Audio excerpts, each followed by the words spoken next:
Hi, it's Professor Cornell. We're continuing on with our lecture on neurocognitive disorders, which is delirium, dementia, and depression. So we ended at stage 5 in our last video.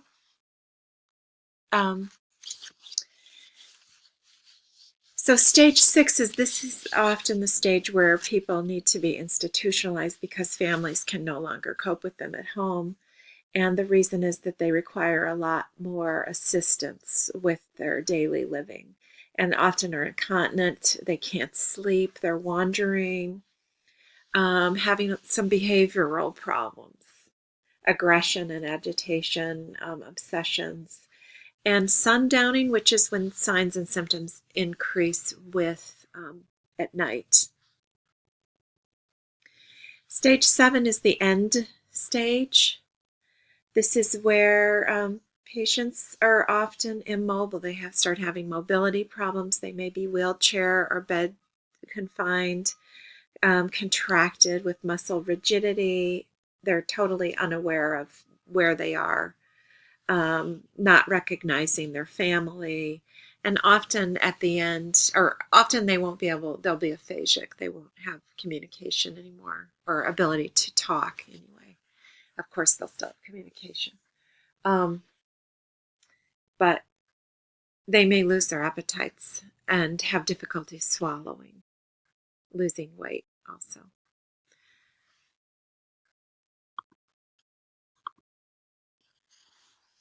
So every different kind of dementia has its own projection. And with Alzheimer's, the onset's slow and insidious, and there's a pretty predictable pattern of progression and how the patient is going to deteriorate. But often patients can have more than one type of dementia at the same time. So if they have Alzheimer's and vascular or Lewy body dementia, those types of dementia have different progressions. So it isn't always as predictable as you would expect. So the reasons, the etiologies, what's happening in the body with Alzheimer's disease is that there's alterations in acetylcholine. There's these protein plaques and tangles. These are clumps of protein that are abnormal, and the brain is shrinking. Often head trauma. Patients who have had head trauma are at higher risk for Alzheimer's. There's also a genetic familial pattern. Now, with vascular dementia, this is somewhat different from Alzheimer's in that the signs and symptoms come and go. They may be fine one day and the next day be very confused, or and also the way they decline is not so predictable. This is a result of basically blood occlusion of blood flow to the brain. So they're essentially having little mini strokes and causing brain death.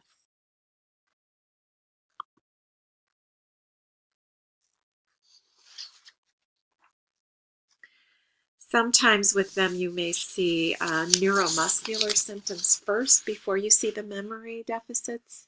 So they may have trouble walking, or with deep tendon reflexes maybe not present or hyperactive. And they may have their muscles are affected sometimes before the memory. Frontal temporal dementia, this is another type.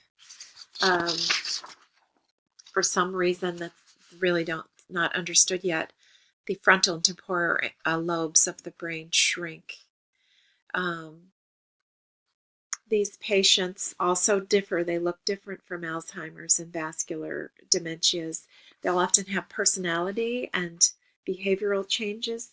Their executive function, which is in the frontal lobe, has been affected, and the temporal, which is language related. So those are the symptoms that you would see with these patients first. The progression is more rapid.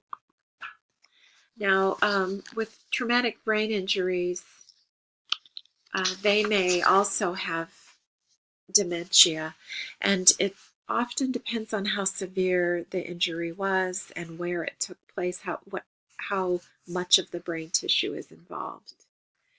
The book mentions this special dementia from head injuries called dementia pugilistica, which is from repeated head trauma, and it has kind of a distinguished trajectory.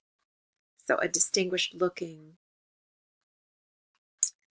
symptoms: emotional lability, dysarthria, ataxia, and impulsivity. Lewy body disease. These are abnormal clusters of protein in the brain and the cerebral cortex, and then also deeper in the brainstem. These are found. This is similar to Alzheimer's in the way it looks, but it's more rapid. 25% of all dementia, so it's fairly common.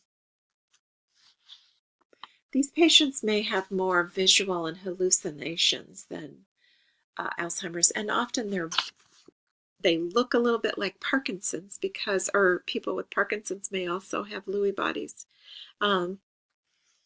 But they'll have intentional tremors and some gait distinguishing ambulation like they do it in Parkinson's. So sometimes this gets confused with Parkinson's.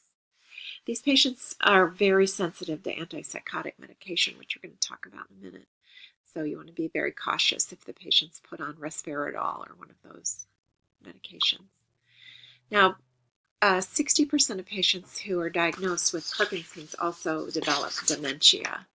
And this could be because there's changes in the brain and the dopamine, a neurotransmitter. HIV can cause dementia. This is much less common than it used to be because our antiretroviral medication is much more effective. So hopefully we won't be seeing too much of these. But it's caused by infections, basically, encephalopathies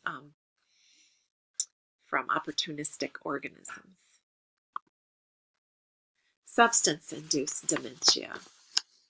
This is a reaction to overuse or abuse of substances. And it can be temporary. It can be a mild neurocognitive disorder. And it's referring to after the duration of intoxication withdrawal, if they still continue to have symptoms of cognitive problems and dementia. And again, this may be reversible. Huntington's disease is associated with dementia. There is a cognitive component to Huntington's disease, along with the ataxia and neuromuscular involvement. There are other medical conditions that are associated with dementia. These would be secondary dementias. They're listed here. I'm not going to read them off. This is in your book. Now, I'm talking about your Townsend book, which is the psychiatric mental health nursing. Almost this entire lecture is taken from chapter 22 of that book, that Townsend book. So if you are familiar with chapter 22, you should do okay with this section. There is a little bit on dementia in your Iggy book also, which is in Moodle. Okay, let's talk about medical management first, and then we'll get into nursing. So with delirium, often the first line for medical, what you can expect your provider to do, is to find out what's causing this, and that is what they're going to focus on. The patient is often, there's very strong safety concerns, so you would have somebody stay with that patient. Don't leave them alone. Provide assurance. Keep the stimuli minimal in the room. You don't want the TV blaring and the lights on. You want to try to maintain an even, neutral environment, nothing that's going to make their symptoms worse. And sometimes they will give them, if they have behavioral changes, they'll give them antipsychotic agents, start very, very low dose. Benzodiazepine, they use Librium, those types of things, if the patient, if this is related to substance withdrawal. So also with dementia, the primary concern is to make sure that there's the underlying cause for this is something that can be treated and is reversible. They want to rule out that before treating them for Alzheimer's or whatever other sort of long-term dementia. So they want to make sure it's not a reverse caused by something that can be reversed.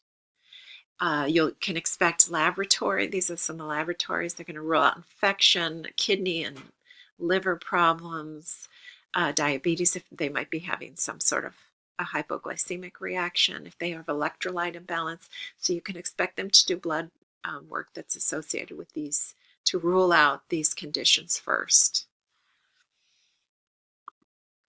Here's some other diagnostic evaluations that you'll expect medical treatment for: an EEG, so this will tell them how the brain is functioning, a CT scan, a PET scan, they can see specifically parts of the brain, MRIs, they may do a lumbar puncture to examine the cerebral spinal fluid to make sure there's not something, some kind of meningitis or something that's causing their symptoms.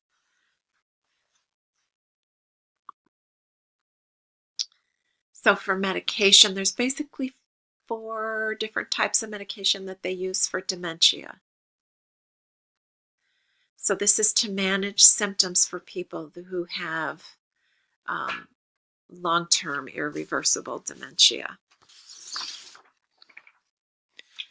The first is for cognition. So the most common ones, I made them purple. Aricept and Namenda, these are the most common ones that you see in the nursing home. These really aren't that effective. They may delay cognitive loss, brain tissue loss, for a couple months to a year. Really, they're not very effective, unfortunately. The other medication you may see for management of dementia is antipsychotics. This is to manage behaviors, hallucinations, aggression, and agitation. Hallucinations, if they're not frightening or harming the patient, sometimes the decision is made to let them to not treat those. But if they're causing the patient grief or frustration, then you would want to treat them. Also, wandering is another issue with that they may treat with antipsychotics. So the most common ones that you'll see with dementia is risperidol and Seroquel. These are all you want to start if basically if the risk becomes, or the benefit becomes greater than the risk, they may decide to use them. And if they are started, though, they should be on a very, very low dose and then increase it. So you want to start low and slow with these patients because they're very vulnerable to having adverse reactions. Yes, so the ones that I made purple are the ones you should know about. Here's this Haldol is another very old antipsychotic that you may see used, hopefully not very frequently.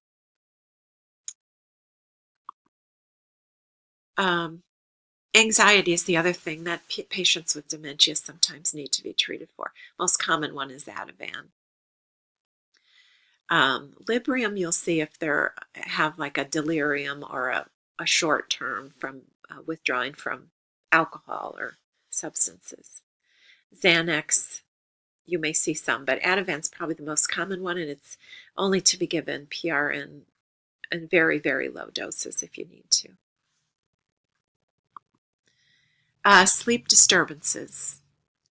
So some stages of dementia, patients have their sleep cycle is off and they're up. I'm sure you've seen this if you had a rotation, or I know you did last semester in the nursing homes, that you come in the morning and the patient's been awake all night, and the nurses have them